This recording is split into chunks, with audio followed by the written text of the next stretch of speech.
چونکہ بشار الاسد کے والد نے جس سے نکاح کیا وہ ایک یہودیہ عورت، اب اس کی فوٹوز کو دیکھیں گے، ویڈیوز کو دیکھیں گے تو معلوم پڑے گا اس کی ماں کی کیسی تصویریں ہیں۔ اس سے یہ بحث نہیں ہے کہ شیعہ کون ہے سنی کون ہے، اس لیے کہ وہ پڑھا یورپ کے اندر، یورپ سے پڑھ کے جب وہ آیا تو اس کے والد کا انتقال ہوا، وہ حکومت کی بادشاہیت پر بیٹھ گیا، تاج و تخت تو سنبھالنے لگا۔ اس کو تو صرف مسئلہ یہ تھا کہ ناک کی بات آ گئی، پریوار کی بات آ گئی تھی کہ ہمارے حکومت بچنی چاہیے، ہماری بادشاہیت بچنی چاہیے، شیعہ سنی تو کوئی مسئلہ نہیں اس کو۔ جیسے ہمارے ملک کے اندر کہا جاتا ہے کہ ہمارا دھرم خطرے، ہندو دھرم خطرے میں ہے، تو ان لوگوں سے میرا سوال یہ ہے کہ جو لوگ کہتے ہیں کہ ہندو دھرم خطرے میں ہے، ایک طرف کہتے ہو کہ ہمارا ملک مضبوط ہاتھوں میں ہے، دوسری طرف کہتے ہو کہ ہمارا ہندو دھرم خطرے میں ہے۔ جب ملک مضبوط ہاتھوں میں ہے تو ہندو دھرم خطرے میں کیسے ہو سکتا ہے؟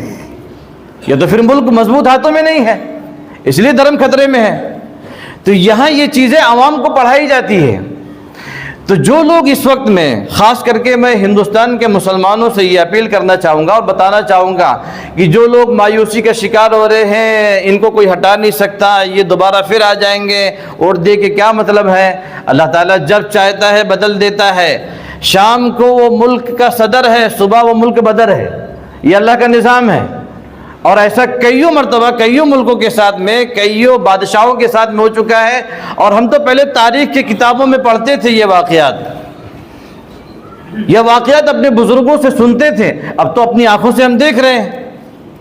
حالیہ میں آپ دیکھ لیے سری لنکا کے اندر، حالیہ میں آپ دیکھ لیے بنگلہ دیش کے اندر، اور ابھی سیریا کے اندر، کس ملک کے اندر کہاں بغاوت کھڑی ہو جائے، کون بادشاہ کے نام۔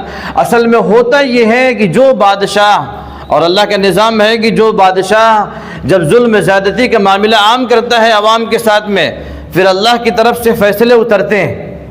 اور جن ملکوں کے اندر عوام کے ساتھ ظلم زیادتی کا معاملہ نہیں ہوتا، عوام کے ساتھ انصاف کا معاملہ ہوتا ہے، عوام کے ساتھ برابری کا معاملہ ہوتا ہے، وہاں کی عوام اپنے بادشاہوں کی اپنے آفسوں میں، اپنے گھروں میں، اپنی دکانوں میں فوٹو لگا کے رکھتے ہیں کہ ہمارے وزیر اعظم صاحب ہیں، یہ ہمارے بادشاہ سلامت ہیں۔ کیوں؟ کیونکہ انہوں نے انصاف کا معاملہ کیا۔ آپ دبئی کے اندر جائیں گے، دبئی میں جو وہاں کے بادشاہ فی الوقت ہیں، ان کی فوٹوز آپ کو اکثر کر کے گھروں میں یہاں وہاں تصویریں ملیں گی آفسوں کے اندر۔ کیوں؟ کیونکہ انہوں نے اتنی سہولت عوام کو دیا ہے۔ بچہ پیدا ہو گیا، اس کی اسکول کی فیس پڑھنے تک پوری کی پوری معاف، گھر نہیں ہے گھر ملے گا، نکاح ہو گیا نوجوان کو، اس کو روزگار ملے گا، جتنے بوڑھے ہیں ان کو بھتے ملیں گے، جتنے بوڑھے ہیں ان کو وظیفے ملیں گے، جو بے روزگار ہیں ان کو وظیفے ملیں گے۔ اتنی سہولت، اتنی آسانی جب وہاں کی عوام کو بادشاہ دے گا تو وہ عوام کبھی اس بادشاہ کے خلاف کھڑے ہوں گے؟ کبھی نہیں کھڑے ہوں گے۔ یہ اللہ کا نظام ہے کہ جو بھی ظلم زیادتی کرتا ہے اللہ تعالیٰ اس کو تاج و تخت سے ہٹا۔ مسلمانوں نے بھی اس ملک کے اندر حکومت کرتے کرتے آخر دور میں ایسے مسلمان آ گئے تھے جنہوں نے بہت زیادہ ظلم زیادتی کی، اللہ تعالیٰ نے سسپینڈ کر دیا، اللہ تعالیٰ نے تاج و تخت کو چھین لیا، اقتدار کو چھین لیا۔ تو جو لوگ یہ ان کے دماغ میں یہ بات چل رہی ہوگی کہ ہم نہیں ہٹیں گے اور ہمیں نہیں ہٹایا جا سکتا، یہ ہٹ نہیں سکتے، تو اللہ کا نظام ہے، اللہ تعالیٰ ہٹانا چاہے گا جب ہٹا دے گا۔ اسی اطراف میں آپ دیکھیں، جارڈن ہے، اردن ہے، عراق ہے، اور لبنان ہے، عمان ہے، یہ ساری وہ سرحدیں جو ملک شام سے مل کے ہیں۔ عمان ایک ایسا شہر ہے کہ ہمارے شاگرد انہوں نے بتایا، ابھی وہ حال ہی میں گئے ہوئے ہیں کہ وہ روڈ کے اوپر چل رہے تھے اور دبئی کا کوئی بہت بڑا شیخ آیا ہوا تھا عمان شہر کے اندر، اور ہم لوگ بھی گاڑی سے چل رہے تھے۔ چونکہ وہاں قانون نظام یہ ہے کہ سسٹم سے چلنا ہے، آپ کو گاڑی چلانا ہے، ہمارے ملک کی طرح نہیں، گھر بیٹھے لائسنس مل گیا، جیسے من کا ویسے چلاؤ، کہیں بھی لے جا کے ٹھوکو، سگنل توڑو، کچھ بھی نہیں، فائن بھرو، ہو گیا۔ وہاں باقاعدہ ٹریننگ ملتی ہے، ٹریننگ میں جب آدمی کھڑا اترتا ہے تب اس کے بعد اس کو لائسنس ملتا ہے۔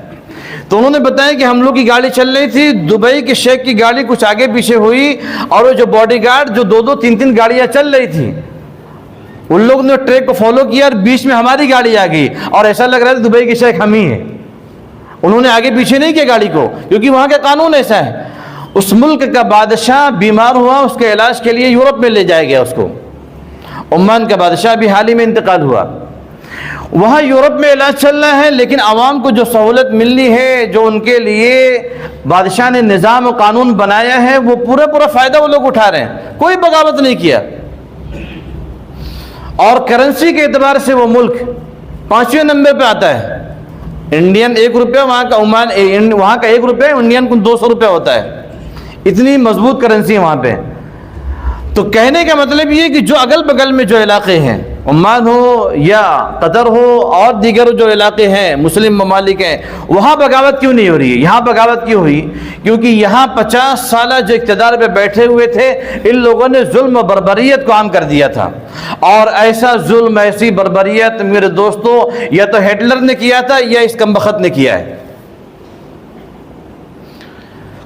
وہاں کی جیلوں کو کھول کر جب وہاں کے لوگوں نے جب اس پہ اقتدار حاصل کر لیا ہے اور فوجوں نے اپنے ہتھیار رکھا ہے، ابھی بھی ایسا سسٹم نظام بنایا تھا اس نے کہ الیکٹرانک سسٹم پہ تھا کہ CCTV میں دکھ رہے ہیں کہ بھائی جیل کے اندر یہ لوگ قید ہیں اور ان کو رکھا گیا ہے، اور وہ کہاں ہیں، کس تہہ خانے میں ہے، ابھی تک اس کا پتہ نہیں چل پایا، کون سا کوڈ سسٹم ڈالا ہے، اور ہڈیوں کے ڈھانچے بن چکے ہیں وہ لوگ۔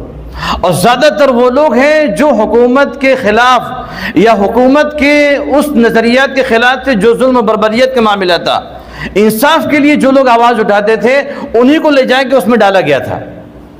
کتنے تو مر گئے، کتنے تو یوں ہی فاقہ سے مر گئے۔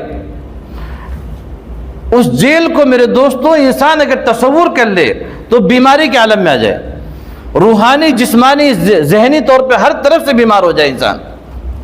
ڈپریشن کا ایسا مریض بنا گیا کہ جب ان لوگوں کو جیلوں سے نکالا گیا ہے، ابھی تو جو الیکٹرانک سسٹم میں بند ہے وہ تو ہے ہی ہے، باقی جو لوگوں کو تہہ خانوں سے یہاں وہاں سے نکالا گیا ہے، وہ بیچارے اپنے 20 سال 25 سال جوانی کا عالم پورا گزار کر بڑھاپے میں پہنچ چکے ہیں، اپنے گھر والوں کو نہیں پہچان رہے۔ تو ان مظلوموں کا آنسو کہاں جائے گا؟ اس ظالموں کے حق میں تو اللہ تعالیٰ کی طرف سے مار بن کے گرے گا۔ یہی ہوا پھر راتوں رات وہ فلائٹ پکڑ کے بھاگے ہیں، کچھ لوگ کہہ رہے ہیں فلائٹ کریش ہو گئی، کچھ لوگ کہہ رہے ہیں فلاں ملک نے بلا لیا۔ بہرحال جو ہوا، اللہ تعالیٰ ایسے ظالموں کو عبرتناک انجام دے، اللہ تعالیٰ جتنی بھی سزا دے ان کو کم ہے۔